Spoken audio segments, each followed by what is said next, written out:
So, before we begin, we shall know the meaning of parasol. Parasol is nothing but a kind of umbrella which is very decorated. In the town of Pragjyotisha, her name was Amrita Prabha. Her father held a Swayamvar for her. Swayamvara means marriage ceremony. Under that marriage ceremony, many princes came to marry her. Out of all those princes, she married or she selected Meghavahana, who was the great grandson of a former king of Kashmir. He was the prince of Kashmir. Meghavahana was very happy. Both Amrita Prabha and Meghavahana went to the king to seek his blessings.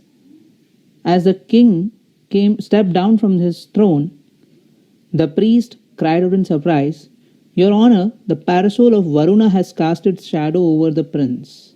Son, you are favored by the gods." So, the parasol of Varuna. Varuna is nothing but the lord of the seas. His parasol has cast its shadow over the prince. That means the blessings of the god is upon the Meghavahana, the prince who married the Amrita Prabha. After hearing this, Meghavahana was surprised. He looked up and he saw that a beautiful, dazzling white parasol with exquisite decoration that was casting its shadow over him. As the shadow of the parasol is being casted on Meghavahana, it meant that Meghavahana would become a supreme and a very great king. Meghavahana was very happy and he took Amrita Prabha, that is his bride now, to his kingdom located in Kashmir. When he returned to Kashmir, the ministers in the court suggested that Meghavahana be the king because the former king, the previous king, did not care about the people. The people were suffering a lot. And if Meghavahana becomes the king, it would be very helpful for the people to survive and live.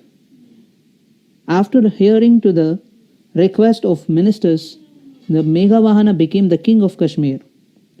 And he proclaimed a law. Proclaimed is nothing but he introduced a law, a new rule against the killing of living beings. That means he said that no one should kill any creature, any living creature, either human or animal.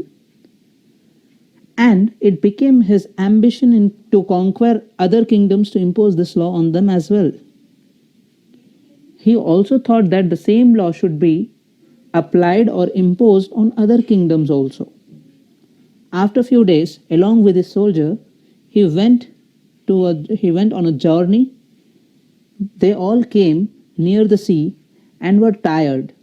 So Meghavahana set soldiers to take rest under the shade of some palm trees. And he said to himself that in this time he has to plan how to conquer the island of Lanka. Lanka is nothing but Sri Lanka, which is covered by water on all the sides. He want to conquer, he want to defeat the king of Lanka, because in Lanka more violence used to take place. But the difficulty was, as Lanka was covered with water on all the sides, he was thinking about it, and suddenly he heard a voice, and it said, "Even under Meghavahana's rule, I have been slain." Slain is nothing but I have been killed.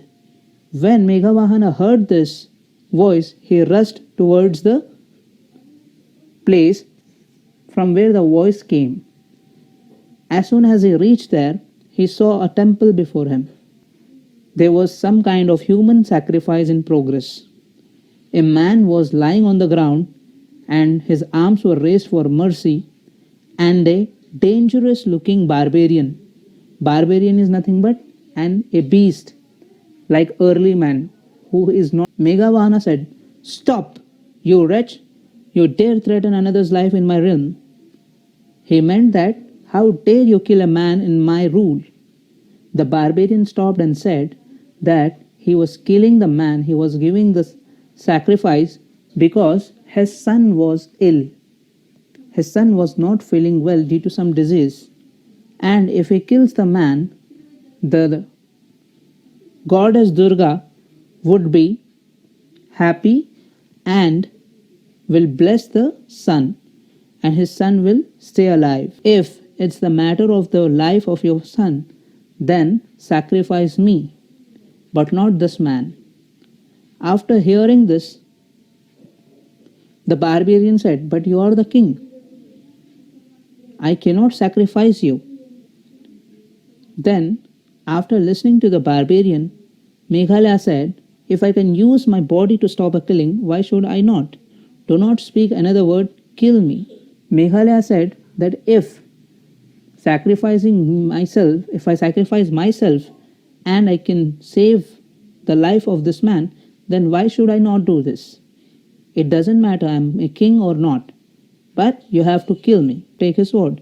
If you cannot bring yourself to strike at me, I will use my own sword for the purpose.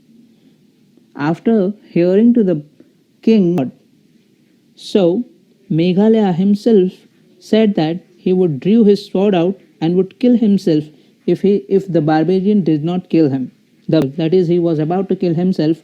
His head was covered with divine flowers of different colors and perfume.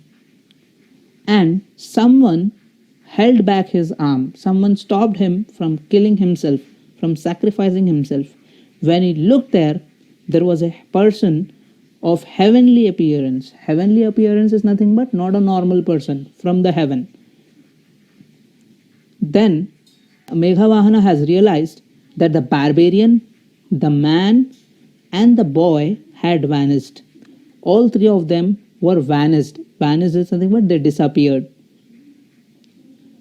After the disappearance of the barbarian, the victim, and the boy, Meghavahana heard a voice of Lord of the Seas Varuna. He said that he came there to take back his parasol, and all this was a test to check whether Meghavahana was noble or not, was kind-hearted or not, was a good person or not. Then he returned the parasol and said, "O Lord, encouraged by your praise, I wish to ask for a boon."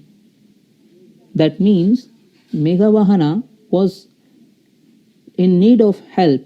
He wanted to cross the river so that he can conquer Lanka. So he asked the help of Lord of the Seas Varuna. Upon hearing the wish of Meghavahana, Varuna, the Lord of the Seas, said that whenever Meghavahana wants to cross the ocean, he will pull away the water, thus making the way for Meghavahana to cross the river. And after saying this, he disappeared with his parasol. The same day, Meghavahana gathered all his soldiers and he took them to the shore. Meghavahana reached along with his soldiers on the shore. Then the water automatically moved and it gave the way for movement of Meghavahana and his army. The soldiers were very confused, and Meghavahana smiled at them and asked them to follow him. Soon after this, Meghavahana reached the Lanka, and without a battle, he won in the form of friendship. That is, he had a compromise with the king of Lanka. The name of the king of Lanka was Vibhishana. After this, they returned home. That is, Meghavahana and his army returned home. They went back to Kashmir. As soon as they came back, Amrita Prabha welcomed Meghavahana, but she was confused because the parasol was missing. And she asked, "It never leaves your side." To Amrita Prabha, "It was never mine to keep." He said that the parcel was not his. It belonged to the Lord of Seas Varuna, and said, "Even if the parcel is gone, but still God will have favor upon me and he will guide me throughout my life." As Meghavahana said those words, that God will guide him throughout his life, the skies darkened. That is nothing but dark clouds, black clouds formed in the sky,